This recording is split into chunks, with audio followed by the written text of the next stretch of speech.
အားလုံးပဲမင်္ဂလာပါဒီချက်နာမည်ကတော့ဒေါ်သွဲ့သူစာဆင်းဖြစ်ပါတယ်ဒီချက်ကတော့ N90 College မှာစီးပွားရေးပညာရပ်ကိုသင်ကြားပေးနေတဲ့ဆရာမတစ်ယောက်ဖြစ်ပါတယ်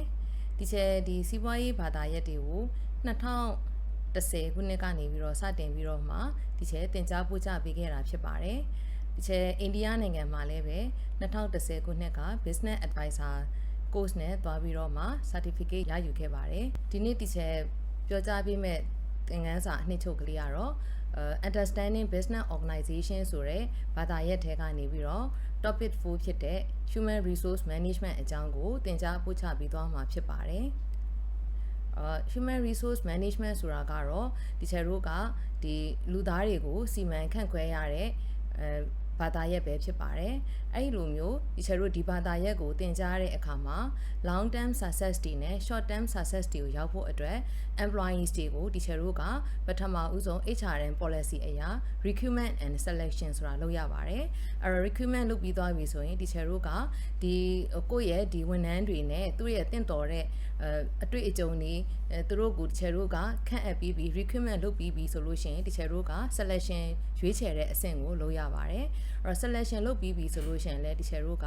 ဒီကိုယ့်ရဲ့ဒီဝန်ထမ်းတွေအတွက်ကိုသူတို့ကိုလိုအပ်တဲ့ training တွေကိုဆောင်ရွက်ရမှာဖြစ်ပါတယ်ဒါကိုဒီချက်တို့က recruitment and selection လို့ခေါ်ပါတယ်ဒါကတော့ HRM policy ပဲဖြစ်ပါတယ် HRM policy နဲ့ပတ်သက်ပြီးတော့ဆက်လက်ပြီးတော့မှပြောကြားခြင်းတဲ့အချက်ကလေးကတော့ဒီချက်တို့ဒီ HRM policy တွေကိုအသုံးပြုခြင်းအပြင်မိမိရဲ့ organizational outcomes တွေဘယ်လိုမျိုးအကျိုးကျေးဇူးတွေရရှိလာတယ်လဲဆိုရင်တော့ဒီချက်တို့ recruitment လုပ်တယ်ပေါ့နော် recruitment လုပ်လိုက်တဲ့အခါမှာကိုယ့်ရဲ့ဒီ organization အတွင်းမှာ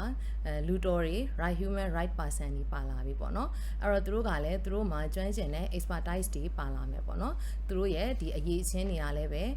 skills တွေ skillful person တွေဖြစ်လာတယ်အဲ့တော့အဲ့လိုမျိုးဖြစ်လာတဲ့အခါမှာဆိုလို့ရှိရင်ဒီချက်တို့ကနေပြီးတော့သူတို့ကိုဘာလို့ကမလဲဆိုလို့ရှိရင်တင့်တော်တဲ့ trainings တွေပေးမယ်အဲ့လိုမျိုးပြုလုပ်ခြင်းအပြင် organizational outcomes မှာဒီချက်တို့ဘယ်လိုတွေအကျိုးကျေးဇူးတွေရရှိလာလဲဆိုလို့ရှိရင် commitment ဖြစ်လာပါတယ်အဲ့တော့ commitment ဆိုတာကတော့ဒီချက်တို့ဒီမိမိရဲ့ဒီ organization အတွင်းမှာစိတ်နှစ်ပြီးတော့မှတကယ်ကိုမှကောင်းမွန်တဲ့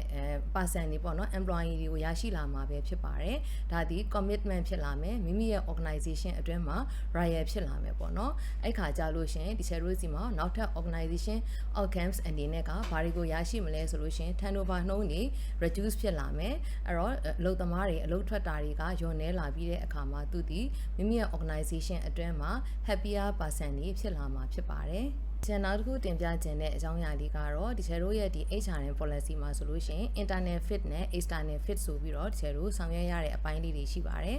ဒီ internal fit မှာတော့ဒီချက်တို့က HRM policy strategy တွေကိုပေါ့နော် strategy တွေကိုရေးဆွဲပြီးတော့မှအကောင့်တွေဖော်ရတဲ့အပိုင်းလေးဖြစ်ပါတယ်အဲ့တော့ strategy တွေကိုတိစောက်ပြီးတော့မှကိုယ့်ရဲ့ဒီဘယ်လို vision တွေ mission တွေနဲ့သွားမလဲပေါ့နော်မိမိရဲ့ organization ရဲ့ goal common goals တွေရရှိဖို့ကိုသတ်မှတ်ထားတဲ့เนาะ purpose တွေကိုရောက်ရှိဖို့အတွက်ကိုဒီချက်တို့ကဒီ alignment တွေချိန်ညှိပြီးတော့မှ strategy နဲ့မဟာဗျူဟာကြ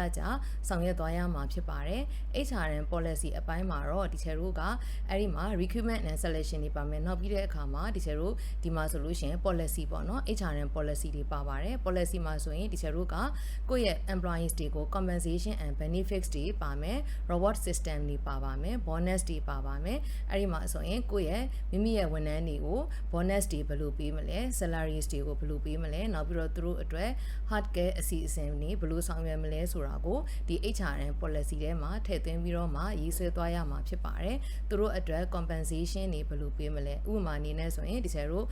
နှစ်ကြာတဲ့ဝန်ထမ်းတွေပေါ့နော်ဥပမာလုပ်သက်9နှစ်နဲ့အထက်6နှစ်နဲ့အထက်အဲ့လိုမျိုး10နှစ်နဲ့အထက်ရှိတဲ့ဝန်ထမ်းတွေအတွက်ကိုသူတို့အတွက်ကိုဒီချက်တို့ကတည်တံ့သတ်မှတ်ထားတဲ့ pay system တွေနဲ့ reward system တွေဆောင်ရွက်တာမျိုးတွေဒါတွေဟာဆိုလို့ရှိရင်လည်းမိမိရဲ့ organization အတွင်းမှာရှိနေတဲ့ employees တွေရဲ့ retention turnover နှုန်းတွေကိုရှော့ချပေးနိုင်မှာပဲဖြစ်ပါတယ်ထပ်ပြီးတော့သင်ကြားပို့ချပေးမဲ့ခေါင်းစဉ်လေးကတော့ HR department ရဲ့ activities တွေဖြစ်ပါတယ်အဲ့တော့ HR department activities မှာတော့ဒီချက်တို့ကအခုနစောကပြောခဲ့တဲ့ recruitment and selection တွေ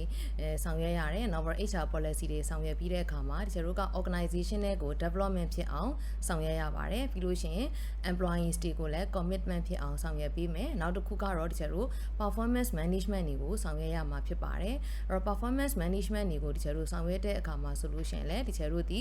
HR မှာဆိုလို့ရှိရင် PR ပေါ့နော် PR နဲ့ကြည်တာရှိတယ်နောက်တစ်ခုကကျတော့တချို့တို့ analysis တွေလုပ်ရတယ်ပေါ့နော် analysis လုပ်တဲ့အခါမှာလည်းတချို့တို့ဒီကိုယ့်ရဲ့ organization ရဲ့ goals တွေကိုရောက်ရှိဖို့အတွက်တချို့တို့ SMART တွေနဲ့ဆောင်ရွက်ရတယ်SMART rules တွေနဲ့တချို့တို့တိုင်းတာပြီးတော့မှဆောင်ရွက်ရတာမျိုးတွေလည်းရှိပါတယ်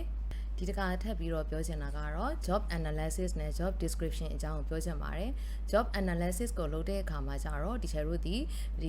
ကိုခန့်လိုက်တဲ့ recruitment and selection လုပ်ခဲ့ပြီးတော့မှရွေးချယ်ခဲ့တဲ့ interview တွေကိုအောင်မြင်ခဲ့တဲ့ဒီတို့ new employees တွေကိုသူတို့ရဲ့ right person right human right place ဖြစ်ဖို့အတွက်ကိုသူတို့ရဲ့ရရှိထားတဲ့ပညာအရေးချင်းအတွေ့အကြုံတွေပေါ်မူတည်ပြီးတဲ့အခါမှာသူတို့ရဲ့သက်ဆိုင်ရာ department မှာဒီတို့ကခန့်အပ်ပေးဖို့လိုပါတယ်အကယ်လို့များသူနဲ့တင့်တော်တဲ့နေရာမဟုတ်ခဲ့ဘူးဆိုလို့ရှိရင်အဲ့တော့ employees တွေအနေနဲ့လည်းပဲ motivation ဖြစ်လာမှာမဟုတ်ပါဘူးဒါကြောင့်မို့လို့သူတို့ကို motivation ဖြစ်စေဖို့အတွက်သူတို့နဲ့သက်ဆိုင်တဲ့နေရာမှာဌာနတွေမှာဒီတို့ကခန့်အပ်ပေးဖို့လိုပါတယ်အဲ့တော့ job ကို analysis တွေလုပ်ပြီးတဲ့အခါမှာသူတို့နဲ့သက်ဆိုင်တဲ့ text တွေကိုဒီတို့ကနေပြီးတော့ assign ပေးရမှာဖြစ်ပါတယ် assign text တွေကိုဆောင်ရွက်ပေးရမယ်ပြီးတဲ့အခါမှာ job ကို description လုပ်တဲ့အပိုင်းဖြစ်ပါတယ် job ကို description လုပ်တဲ့အခါမှာတော့ဒီတို့ဒီ performance appraisal တွေကိုလည်းဆောင်ရွက်သွားရမှာဖြစ်ပါတယ်အားလုံးကိုကျေးဇူးတင်ပါတယ်